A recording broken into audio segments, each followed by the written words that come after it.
Meus queridos e amados irmãos, que a doce e gloriosa paz do Senhor seja com todos. Nós estamos de volta para mais uma aula de Escola Bíblica Complementar.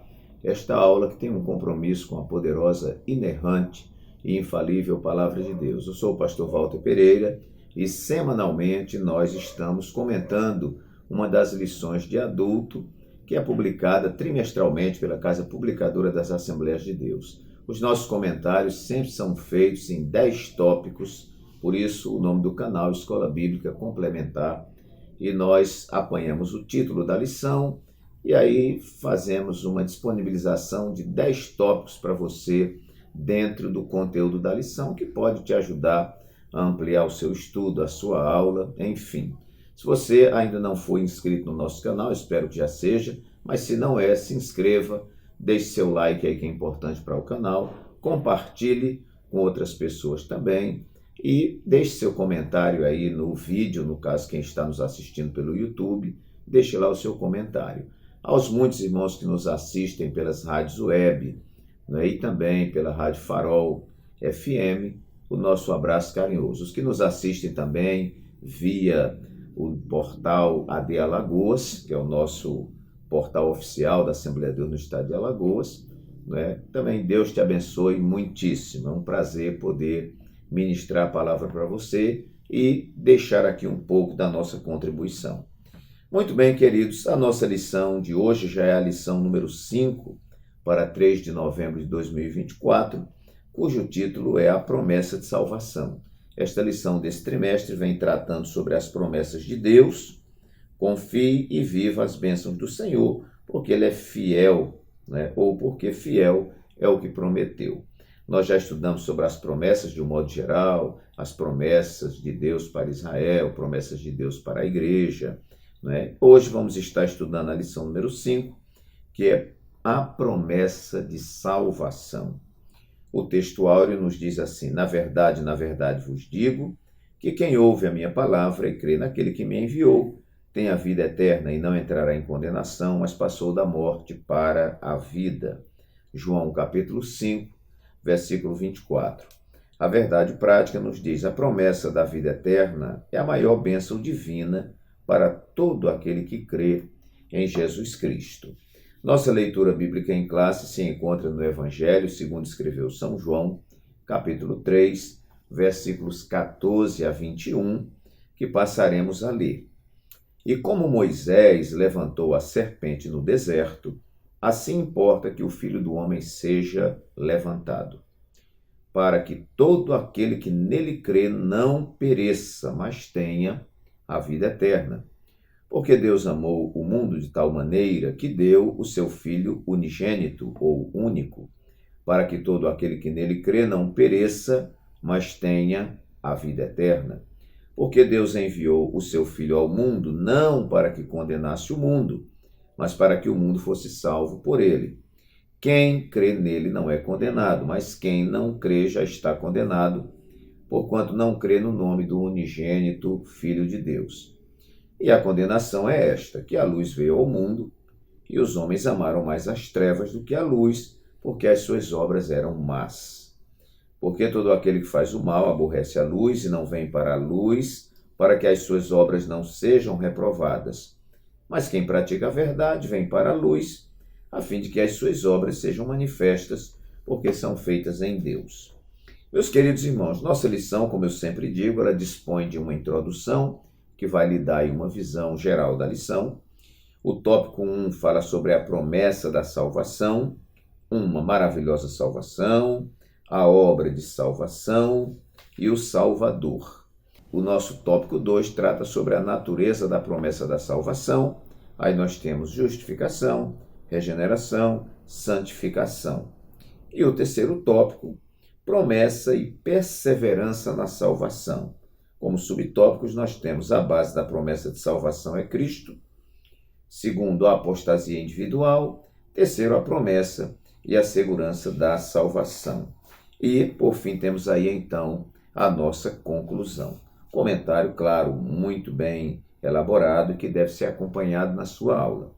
O que eu vou fazer aqui, que sempre faço em todas as aulas, os irmãos já me acompanham aí há mais de 5 anos, O que nós vamos fazer é fornecer para os irmãos 10 tópicos baseados dentro dessa lição aqui, para que você possa ampliar aí o seu estudo. O primeiro tópico que nós enumeramos aqui, irmãos, foi o seguinte, já que o título é a promessa de salvação, tópico 1 dos que nós construímos, salvação pelo ouvir a palavra. Então, nós sabemos que o crer vem pelo ouvir e o ouvir vem pela palavra de Deus.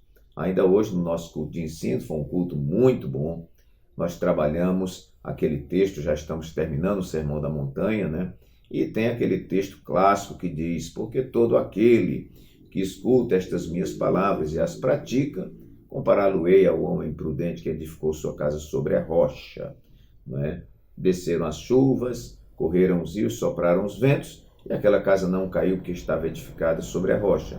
E porque todo aquele que escuta estas minhas palavras e as não cumpre, assemelhá-lo-ei ao homem imprudente, né, que edificou sua casa sobre a areia, e vindo esses temporais, a casa caiu, e foi grande a sua ruína. E nós abordamos justamente o perigo de você não ouvir a palavra. E, inclusive, a base da salvação está neste ouvir a palavra, porque é ouvindo a palavra que você vai ver através deste divino espelho, que é a palavra, você vai ver os seus pecados, e vendo os seus pecados pela palavra, você vai se arrepender, e aí começa todo o processo desta tão grande salvação.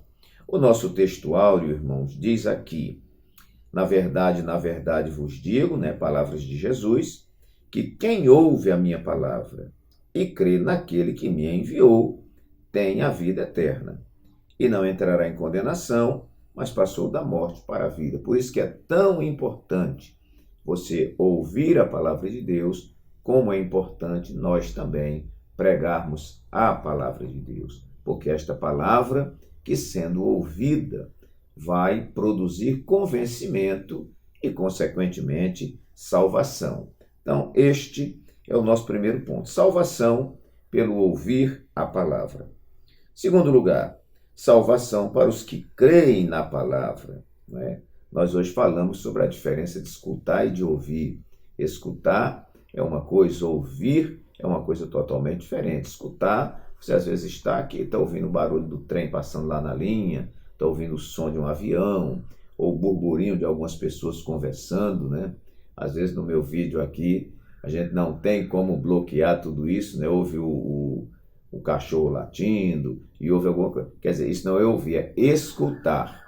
Escutar porque é um som que você está percebendo lá fora. Agora passou uma moto aí com o seu sinalizador, né? Então você está escutando, porque você não está, é um som ininteligível, você não está ouvindo e entendendo aquilo. Você sabe que tem um som, alguma coisa está tocando ali. Isso é escutar. Agora, ouvir é quando você está prestando atenção e internaliza aquilo e absorve aquilo e guarda e compreende aquilo ali. Então, meus queridos, a salvação é para os que creem na palavra, aqueles que ouviram a palavra, prestaram atenção na palavra, né? E creram na palavra, acreditaram na palavra, acreditaram nesta palavra que oferece como único e suficiente Salvador, nosso Senhor e Salvador Jesus Cristo.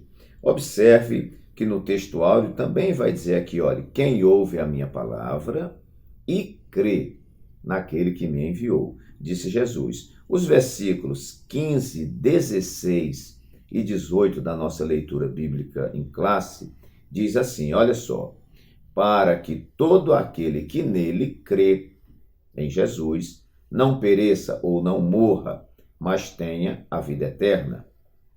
Porque Deus amou o mundo de tal maneira que deu seu Filho unigênito, isso foi a parte de Deus, para que todo aquele que nele crê, a nossa parte, não pereça, mas tenha a vida eterna. Versículo 18. Quem crê nele, em Cristo Jesus, não é condenado, mas quem não crê já está condenado, porquanto não crê no nome do unigênito Filho de Deus. Então, meus amados irmãos, 2 passos aí interessantíssimos, né, nessa promessa de salvação, que é o ouvir a palavra e o crer na palavra. Muito bem.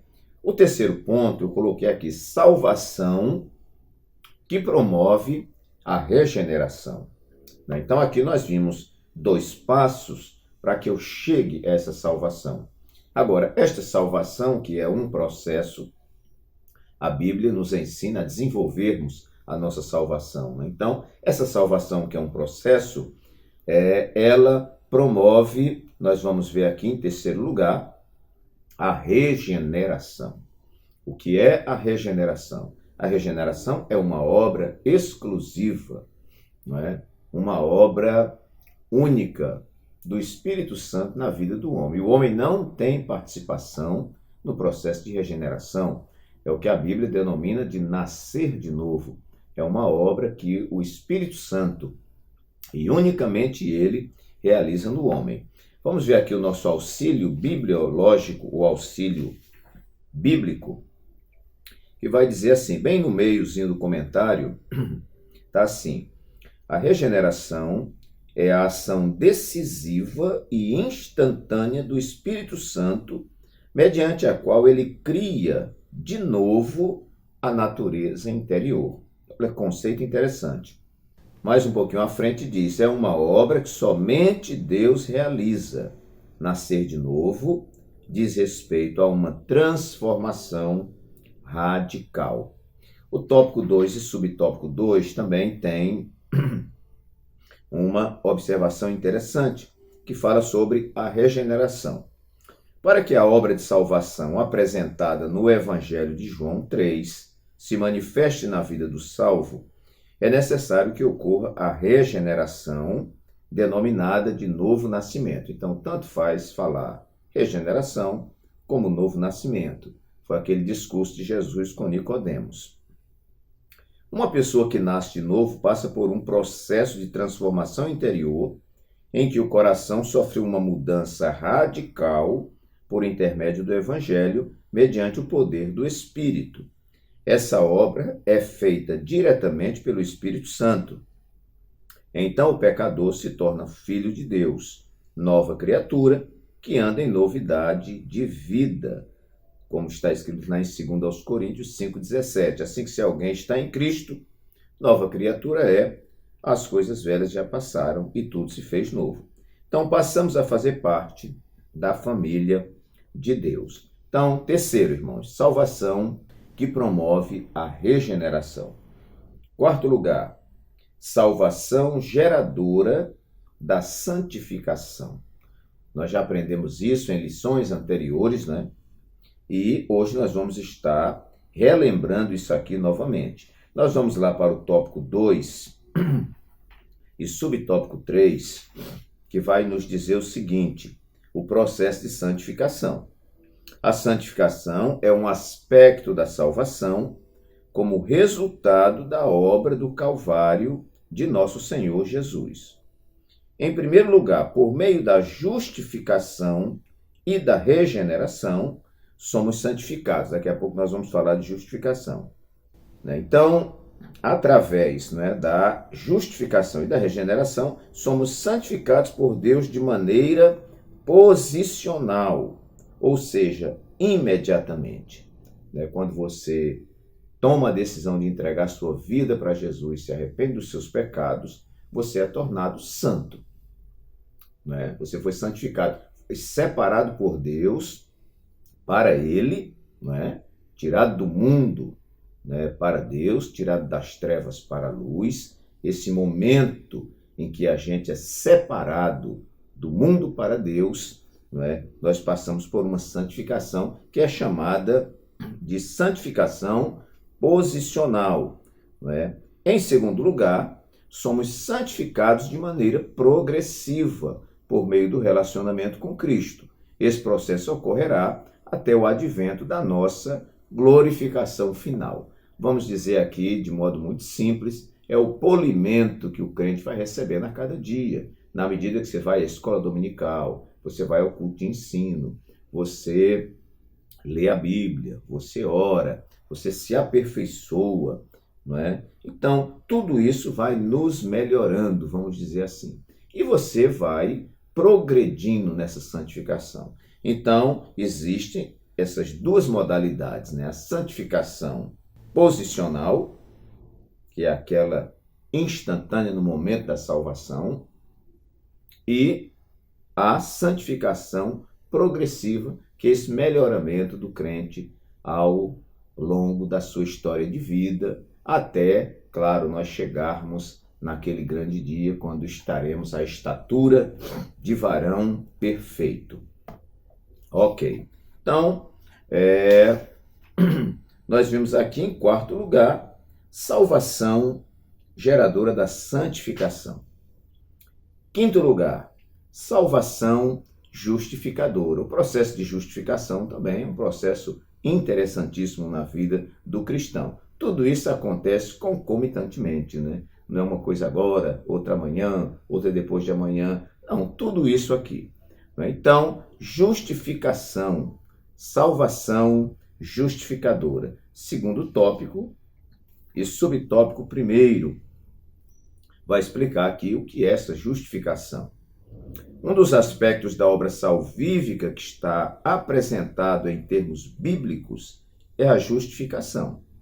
Quem é alcançado pelo Evangelho de Cristo e crê no Filho de Deus com todo o seu coração é declarado justo, isto é, livre da culpa e do merecimento da punição divina. Ele não é mais condenado, está declaradamente absolvido, é um salvo.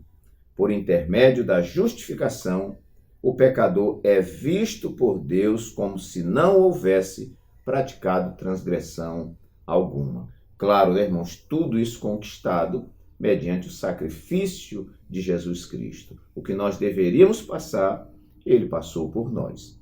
Então, nós fomos justificados, né? Diz que isso aqui é um termo jurídico, é como alguém que está para ser condenado e chega alguém e apresenta méritos pessoais que podem ser substitutos, né, na vida daquela pessoa que está condenada. Então, tudo que nós deveríamos passar, Jesus passou por nós. E isso satisfez a Deus.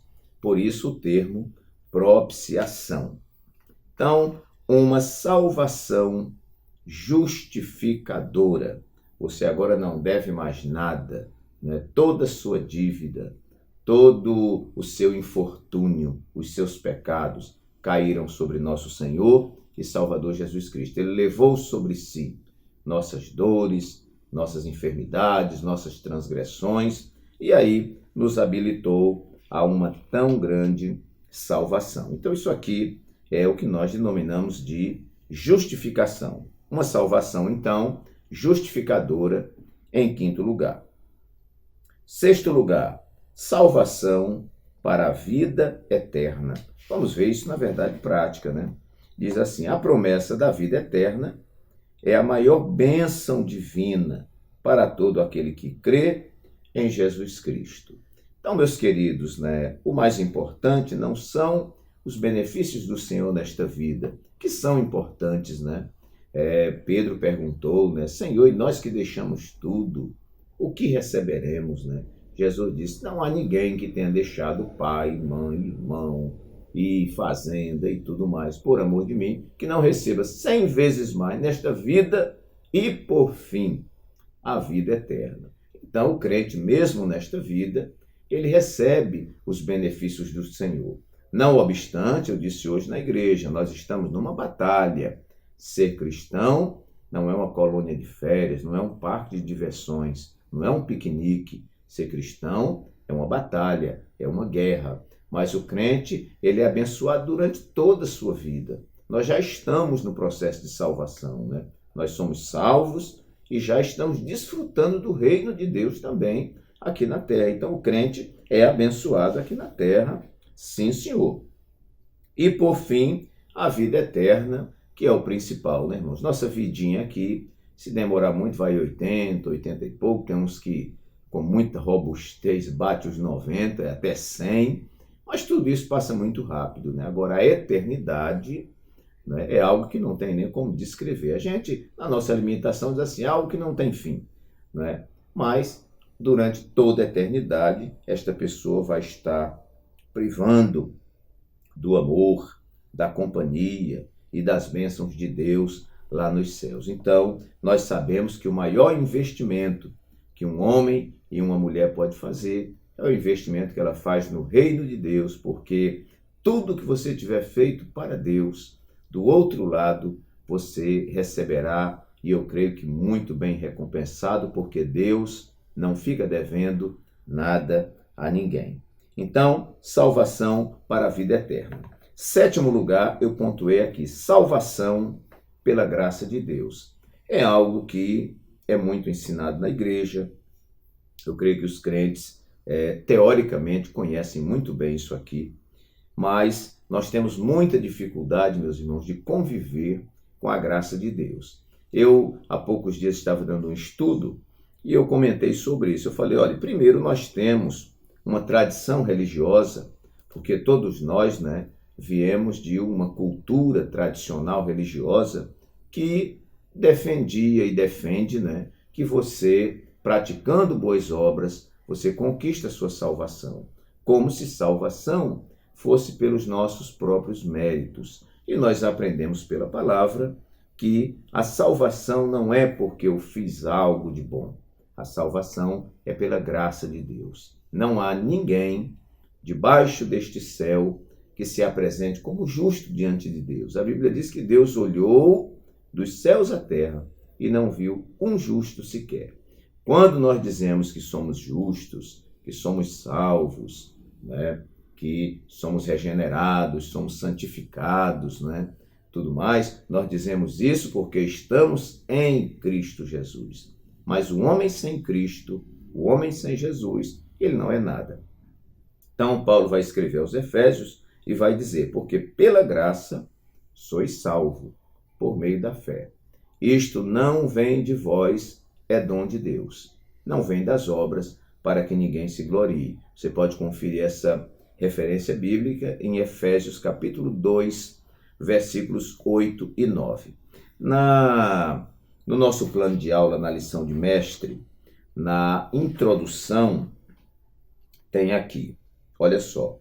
Também não podemos nos esquecer de que a salvação é obra divina.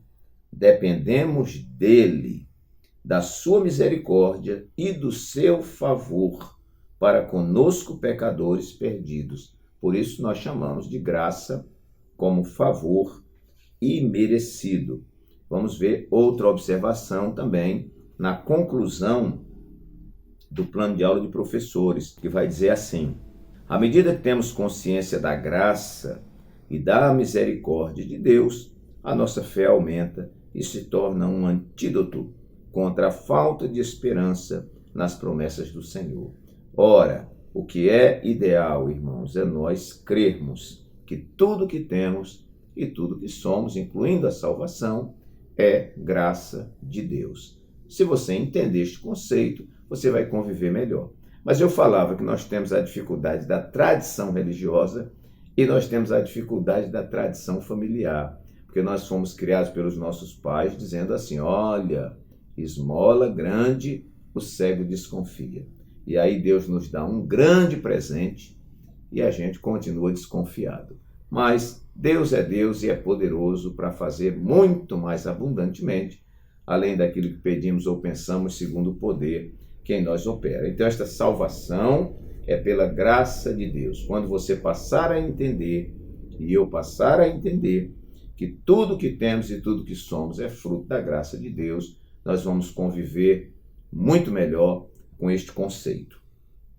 Oitavo lugar, salvação viabilizada em Jesus. Sem Jesus, nada feito.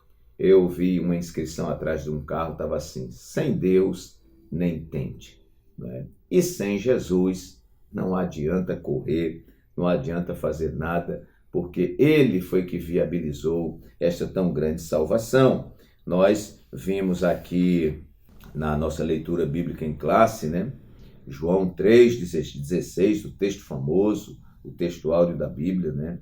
Que Deus amou o mundo de tal maneira que deu seu Filho unigênito. Deu porque só Ele poderia resolver esta questão entre nós e Deus, e entre Deus e nós.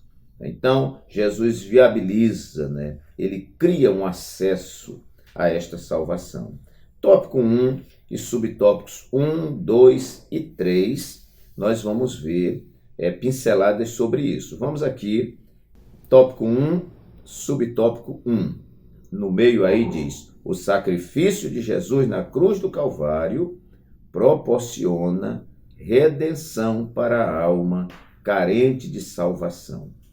Dessa forma, o amor de Deus é revelado nas Escrituras de uma maneira que não se pode mensurar, ao ponto de entregar seu único Filho para salvar aquele que crê. Olha a figura aí de Jesus. No subtópico 2, lá mais na frente, você vai ver dizendo: a salvação propriamente dita tem a ver com os que recebem a Cristo Jesus como seu suficiente Salvador. Quando isso acontece, somos imediatamente libertos da escravidão, do poder do pecado e da condenação eterna. Glória a Deus. E no subtópico 3, outra partezinha que diz assim: João nos revela que todo ser humano foi corrompido pelo pecado e por isso precisa de um Salvador. Qual o nome deste Salvador? Jesus, né? A obra de salvação tem como a base a entrega do Filho de Deus como aquele que pagou o preço do pecado. Muito bem. Vamos ver aqui ainda terceiro tópico e subtópico 1, onde vai falar sobre a base da promessa de salvação, é Cristo, né? João 3 mostra com clareza que o nosso Senhor é o centro da promessa de nossa salvação. Deus escolheu um povo dentre pessoas pecadoras que se arrependeram e creram em Jesus Cristo como Senhor e Salvador. Logo, a Igreja de Cristo, o povo de Deus, é constituída de pessoas unidas ao Senhor Jesus. Assim, fazemos parte do corpo de Cristo, e isso só é possível por causa da obra consumada no Calvário. Ponto. Eu creio que já satisfaz aqui, já embasa o texto que nós colocamos. Oitavo lugar, salvação viabilizada em Jesus. Nono e penúltimo lugar, salvação preservada em obediência. Nós não cremos que alguém é salvo e que ele nunca perde essa salvação, mas nós acreditamos que você é salvo e você deve lutar, você deve preservar, você deve conservar, você deve lutar, por esta salvação. Então, o plano de aula, na introdução desse plano de aula do mestre, vai dizer assim: todos os filhos de Deus que creem nessa promessa não podem viver de qualquer maneira, sem santidade, sem ter o devido cuidado com sua conduta diante de Deus e do mundo. Então, precisamos ter cuidado, precisamos ser diligentes nisso aí. No auxílio didático também desse plano de aula, nós vamos ver aqui. A Bíblia nos mostra que a salvação não é incondicional, pois as pessoas podem resisti-la. Olha só, os que a receberam também podem romper esse relacionamento com Deus, rejeitando por completo os ensinos revelados na palavra de Deus. A isso nós denominamos de apostasia doutrinária, bem como tornando-se novamente escravo da prática do pecado, que nós denominamos de apostasia moral. Por isso não devemos negligenciar o estudo da palavra de Deus, a oração, o jejum e a comunhão com os santos.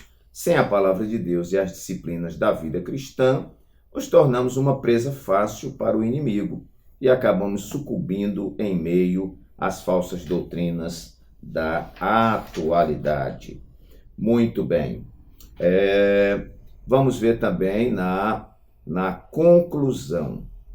A conclusão da nossa lição vai dizer aqui: a promessa da salvação nos lembra de que não podemos descuidar da nossa conduta diante de Deus e do mundo.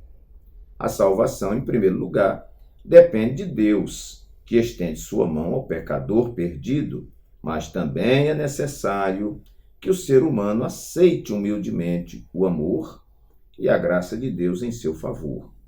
Quem crê em Jesus é salvo, mas quem o rejeita permanece perdido em delitos e pecados. Ok, meus queridos. Então, salvação preservada em obediência. Obedecer é melhor do que sacrificar.